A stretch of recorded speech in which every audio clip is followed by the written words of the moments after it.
Welcome to A to Z GS centre. আমাদের A to Z GS সেন্টারে ধারাবাহিকভাবে পৃথিবীর বিভিন্ন দেশের ভৌগোলিক, ঐতিহাসিক এবং ভূরাজনৈতিক সম্পর্কে আলোচনা করা হচ্ছে। তবে আজকে আমরা যে দেশ সম্পর্কে আলোচনা করব সেটি হচ্ছে মধ্যপ্রাচ্যের একটি গুরুত্বপূর্ণ দেশ ইয়েমেন সম্পর্কে। ইয়েমেন সৌদি আরবের দক্ষিণ দিকে ভারত মহাসাগরের উত্তরে অবস্থান করেছে। তাহলে আমরা প্রথমে পৃথিবী তথা এশিয়া মহাদেশের মানচিত্রে কোথায় ইয়েমেন নামক রাষ্ট্রটি অবস্থান করেছে সেই অংশটা দেখে নেব।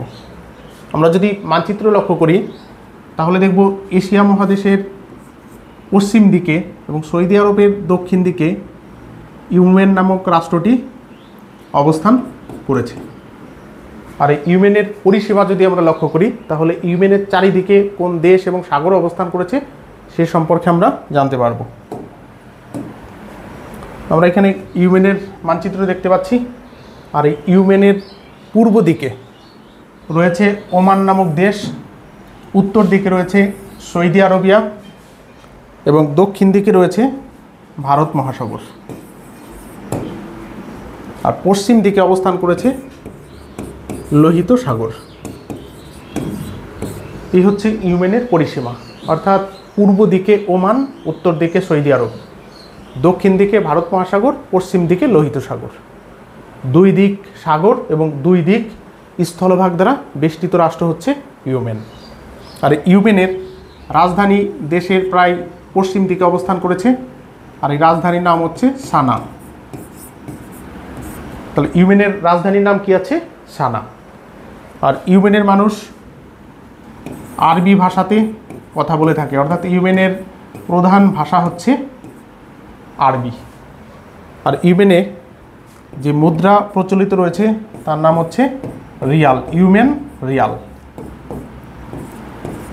2025 সাল অনুসারে আমরা জনসংখ্যা যদি লক্ষ্য করি তাহলে দেখব ইয়েমেনের মোট জনসংখ্যা 2025 সালে 3,40,00,000 প্রায়। তাহলে কত জনসংখ্যা 2025 সালের গণনা অনুসারে? 3,40,00,000 প্রায়। আর এই জনসংখ্যার প্রায় 85% হচ্ছে শিয়া মুসলমান সম্প্রদায়, 7% মতো রয়েছে খ্রিস্টান সম্প্রদায় এবং 6% মতো রয়েছে হিন্দু সম্প্রদায়। আর বাকি অন্যান্য বিভিন্ন সম্প্রদায় এখানে বসবাস করে। তাহলে আমরা এখানে দেখতে পাচ্ছি ইয়েমেন হচ্ছে একটি শিয়া মুসলিম কান্ট্রি। পৃথিবীর সবথেকে বৃহত্তম শিয়া মুসলিম কান্ট্রি হচ্ছে ইরান এবং দ্বিতীয় বৃহত্তম শিয়া মুসলিম কান্ট্রি হচ্ছে ইয়েমেন। এই কারণে ইয়েমেন এবং ইরানের মধ্যে একটি আত্মিক সম্পর্ক রয়েছে। ভূরাজনীতি পড়ার সময় আমরা সেই সম্পর্ক দেখতে পাবো। তাহলে ইয়েমেন হচ্ছে একটি শিয়া গোষ্ঠীভুক্ত মুসলিম কান্ট্রি। ইয়েমেনের ভূপ্রকৃতি আমরা লক্ষ্য করি তাহলে ইয়েমেনের যে পর্বত, মালভূমি এবং সমভূমি রয়েছে সেই সম্পর্কে আমরা দেখতে পাব। যেমন ইয়েমেনের পূর্ব দিক এবং দক্ষিণ দিক, অর্থাৎ দক্ষিণ পূর্বাংশ মরু অঞ্চল রয়েছে। তাহলে ইয়েমেনের দক্ষিণ পূর্ব দিকে কি রয়েছে? এক বৃহৎ মরু অঞ্চল। আর এখানের উল্লেখযোগ্য যে মরুভূমি তার নাম হচ্ছে রব আল খালি মরুভূমি। রব আল খালি মরুভূমি ইয়েমেনের দক্ষিণ পূর্বাংশে অবস্থান করেছে। এবং ইয়েমেনের পশ্চিম দিক যদি আমরা লক্ষ্য করি তাহলে দেখব উপকূলের যে অঞ্চল রয়েছে সেটা হচ্ছে উপকূলীয় সমভূমি এবং উত্তরাংশে রয়েছে পার্বত্য অঞ্চল বা কিছু পর্বত এখানে লক্ষ্য করা যায়। আর দক্ষিণ দিকে অর্থাৎ ভারত মহাসাগরের যে উপকূল রয়েছে সেই উপকূলীয় অঞ্চলে রয়েছে মালভূমি। তাহলে ইয়েমেনের দক্ষিণ পূর্ব দিকে রয়েছে মরুভূমি, উল্লেখযোগ্য মরুভূমি রব আল খালি। পশ্চিম দিকের লোহিত সাগরের উপকূলে রয়েছে উপকূলীয় সমভূমি, ভারত মহাসাগরের উপকূলে রয়েছে মালভূমি এবং উত্তরাংশে রয়েছে পার্বত্য ভূমি। তাহলে এই হচ্ছে ইয়েমেনের ভূপ্রাকৃতিক অবস্থান। আমরা ইয়েমেনের যদি ঐতিহাসিক যে বিষয় রয়েছে সেটাকে লক্ষ্য করি তাহলে দেখব ইয়েমেনের এক দীর্ঘ ইতিহাস রয়েছে। তাহলে ইতিহাস, সুপ্রাচীন ইতিহাস তোমার ইউমেনে লক্ষ্য করা যায়।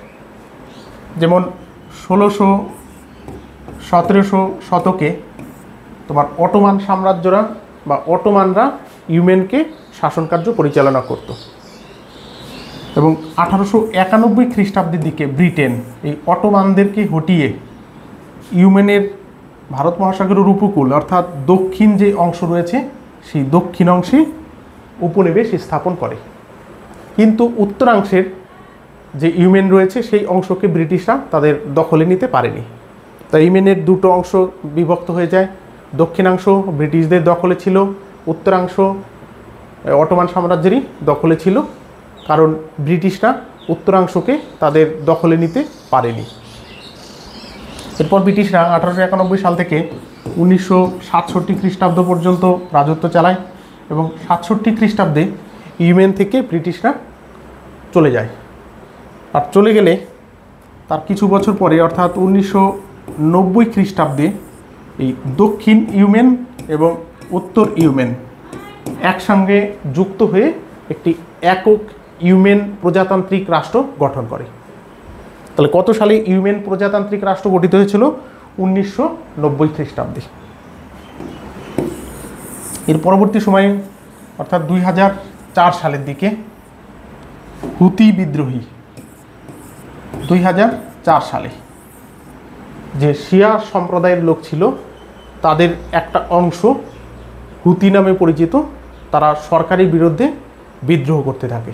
একেই বলা হচ্ছে হুতি বিদ্রোহ। তাহলে 2004 সালে ইয়েমেনে হুতি বিদ্রোহ দেখা দেয়। এরপরে এই হুতি বিদ্রোহ চলতে থাকে এবং 2011 সালে এসে দেশের অধিকাংশ জনগণ সরকার বিরোধী আন্দোলনে লিপ্ত হয়। আর সরকার বিরোধী আন্দোলনে লিপ্ত হলে তৎকালীন ইউমেনের যে প্রেসিডেন্ট সালেহ, আবদুল্লাহ সালেহ, তাহলে কি নাম? আবদুল্লাহ সালেহ। ইয়েমেনের প্রেসিডেন্ট আবদুল্লাহ সালেহ 2011 খ্রিস্টাব্দে জনগণের আন্দোলনের ফলে পদত্যাগ করতে বাধ্য হয়। পদত্যাগ করলে এর পরবর্তী সময় অর্থাৎ 2015 খ্রিস্টাব্দে হুতিরা সরকার বিরোধী আন্দোলন তীব্র করে। আর তীব্র করার ফলে হুতিরা তাদের যে রাজধানী সেই রাজধানী সানা দখল করে নেয়। তাহলে হুতিরা কী করেছিল? 2015 সালে তীব্র আন্দোলন করে সরকারের কাছ থেকে রাজধানী সানা দখলে নিয়ে নেয়। এর ফলে ইউমেন আবার দুটি অংশে বিভক্ত হয়ে পড়ে। উত্তর পশ্চিমের যে অংশ রয়েছে সেই অংশ হুতিরা শাসন করছে এবং দক্ষিণাংশ হচ্ছে সরকারের নিয়ন্ত্রণে রয়েছে। বর্তমান সময় পর্যন্ত এটা কার্যকরী। তাহলে ইউমেনের দক্ষিণাংশ সরকারের কাছে রয়েছে এবং উত্তরাংশ হুতি বিদ্রোহীদের দখলে রয়েছে। আর হুতি বিদ্রোহীরা যেহেতু শিয়া সম্প্রদায়ভুক্ত এবং ইরানের সাপোর্ট পেয়ে থাকে, এই কারণে সৌদি আরব এই হুতিদের ওপরে আক্রমণ করে, আবার হুতিরা সৌদি আরবের ওপরে আক্রমণ করে। এর কারণ কি? কারণ সৌদি আরব হচ্ছে সুন্নি মুসলমান সম্প্রদায়ভুক্ত দেশ আর ইরান হচ্ছে শিয়া সম্প্রদায়ভুক্ত দেশ।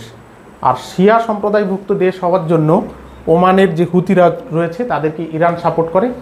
আর ইরান সাপোর্ট করে বলে সৌদি আরব তাদের সীমান্ত যে নিরাপত্তা সেই নিরাপত্তা বিঘ্নিত হবে বলে মনে করে। এই কারণে সৌদি আরব হুতিদের ওপরে আক্রমণ করে থাকে। এছাড়া হুতিদের সাথে ইসরায়েলের বিরোধ রয়েছে। এর কারণ ইরানের সাথে বিরোধ রয়েছে কাদের? ইসরায়েলের। আর এই একই সূত্র ধরে হুতিদের সাথে বিরোধ রয়েছে ইসরায়েলের। তাই ইরান হুতিদেরকে বিভিন্ন অস্ত্রশস্ত্র দিয়ে সহায়তা করে, মিসাইল দিয়ে সহায়তা করে। তাই হুতিরা এইখান থেকে মিসাইল মারে হচ্ছে কোথায়? ইসরায়েলে। কারণ লোহিত সাগরের ওপরের অংশে হচ্ছে ইসরায়েল। আবার ইসরায়েল তোমার হুতিদের ওপরে মাঝে মাঝে বিমান হামলা চালিয়ে থাকে। এছাড়া যে হুতি বিদ্রোহী রয়েছে সেই হুতি বিদ্রোহীরা ভারত মহাসাগর থেকে যে জাহাজগুলো, বাণিজ্যিক জাহাজগুলো আমেরিকা এবং ইসরায়েলের হয় এবং বাণিজ্য করার জন্য যায়, সেই জাহাজের উপরে হুতি বিদ্রোহীরা মাঝে মাঝেই ড্রোন এবং মিসাইলের সাহায্যে আক্রমণ করে। আর এই কারণে ইসরায়েল এবং আমেরিকা যুক্তরাষ্ট্রের যে নৌবাহিনী রয়েছে তারা লোহিত সাগরে সেই নৌবাহিনী দাঁড় করিয়ে তোমার গোলাবর্ষণ করে থাকে বা বোমা বর্ষণ করে থাকে কাদের ওপরে? হুতিদের ওপরে। 2025 সালেই কিছুদিন আগেই ব্যাপক পরিমাণে বোমা বর্ষণ করেছে মার্কিন যুক্তরাষ্ট্র এই হুতি বিদ্রোহীদের ওপরে। তাহলে এই হচ্ছে ইয়েমেনের ভৌগোলিক, ঐতিহাসিক এবং ভূরাজনৈতিক বিষয় সম্পর্কিত আলোচনা। তাহলে আজকের মতো আমাদের ক্লাস এখানেই সমাপ্ত করা হচ্ছে। তবে যারা এখনও আমাদের A to Z জিএস সেন্টারটি সাবস্ক্রাইব করেনি তারা অবশ্যই চ্যানেলটি সাবস্ক্রাইব করবে, কারণ আমাদের চ্যানেলে ওয়ার্ল্ড জিওগ্রাফি ছাড়াও বিভিন্ন সাবজেক্টের মাল্টিপল চয়েস, ব্যাখ্যামূলক এবং কনসেপচুয়াল বিভিন্ন ক্লাস আলোচনা করা হয়ে থাকে। সবাইকে ধন্যবাদ।